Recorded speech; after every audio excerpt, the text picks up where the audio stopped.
Good morning, guys. Quick little Fleabay edition, and this is going to be a very quick one because I've got other stuff I've got to get done today. Only one item here. There's a few other items that I would like to talk about a little bit, but this morning I'm just going to cover this one item because it stands out to me, and I think it is definitely worth talking about and worth pointing out.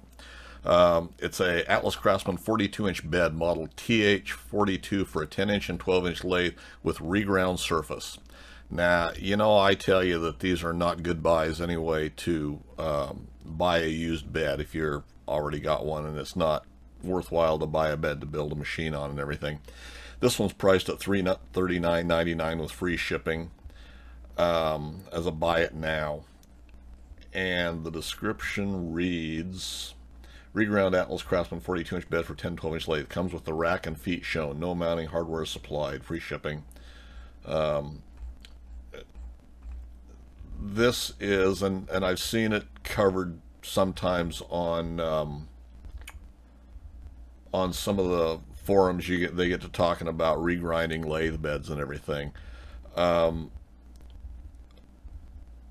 It's a complicated enough process that unless you are either doing it yourself, where you kind of know what you're doing, or you have somebody that you can trust and can hold accountable for what's being done to a lathe bed, you want to stay away from it. It's not just a matter of decking off the top surface and saying, there you go, we've got a reground lathe bed, which is basically what I think this is. Now, there may have been something done a little bit more to this bed, but I'm not 100% convinced there is. So we're just going to look at the big pictures here. If I can get the big pictures to show up. There we go.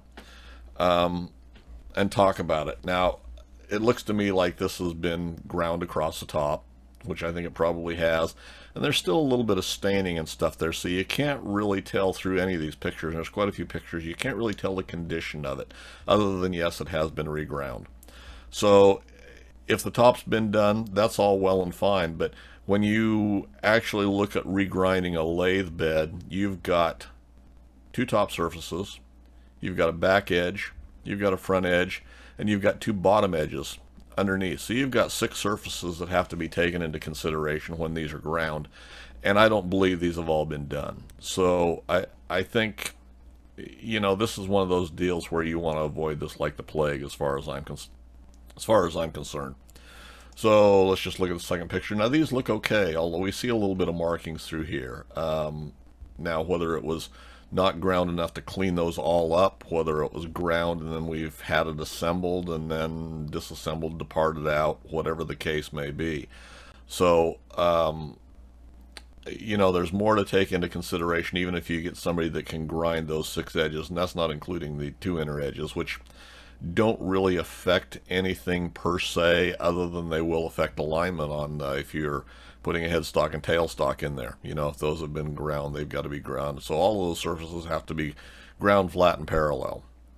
Parallel or perpendicular or whatever the case may be to be in proper alignment. The other things to take into consideration with these, and we'll just kind of flip through these pictures as I'm talking because I'm not going to spend a whole lot of time. See some more staining here. Another thing to take into consideration is once you grind a bed, depending on how much it's been ground, you've changed everything else, the fit of everything else that attaches to that bed. So your lead screw and your half nut alignment, grinding the top, you're going to drop the apron down, and if you've ground the back edges, you're going to move it in and out, and potentially the bottom riding surfaces on it. So you're going to have changed the alignment between the lead screw and the half nuts, which you either have to take that into account, and those have to be ground appropriately to match, or else you're going to induce excessive wear and binding in that lead screw and half nut engagement there. So, avoid these. There's way too much going on to make it worth even screwing with these on the Atlas lathe. If you ground the bottom edge, you're going to have changed the position of this, or of the rack, you're going to have dropped your apron down, so is the gear that engages in the rack going to get full engagement. Now, you can say that that's going to be a minuscule amount, and it may very well be a minuscule amount, but it's something to take into consideration. So, like I say, you're better off to avoid these like the plague. Now, to me, this looks like this bottom edge was not There's been nothing done to it. This looks like it was as it's been. So it appears to me that they've just ground the top surface. You're also, especially on the back way, you're going to have wear in this bottom bearing surface there too. So not a good thing. And when it was it ground parallel with the bottom of the bed? Now that's not going to be a major concern, but if your feet don't match and sit flat on there, and if it's set a little bit cocked, either your bed's not going to be level or you're going to have induced some more stresses in there. I guess that's all the pictures on there. Anyway, just wanted to touch on that very quickly and point that out. Like I say, there's some other stuff to look at. Maybe I'll get to that over the weekend. I don't have time to be doing anything with it today. But I do see quite a few of other things listed that may be of interest. Nothing really under lathes. I did see some stuff under both the shapers and the mills. So anyway, hopefully you find that useful. Comments, suggestions, leave in the comments section for me below. Enjoy the day and the rest of your weekend. And as always, guys, thanks for taking the time to watch.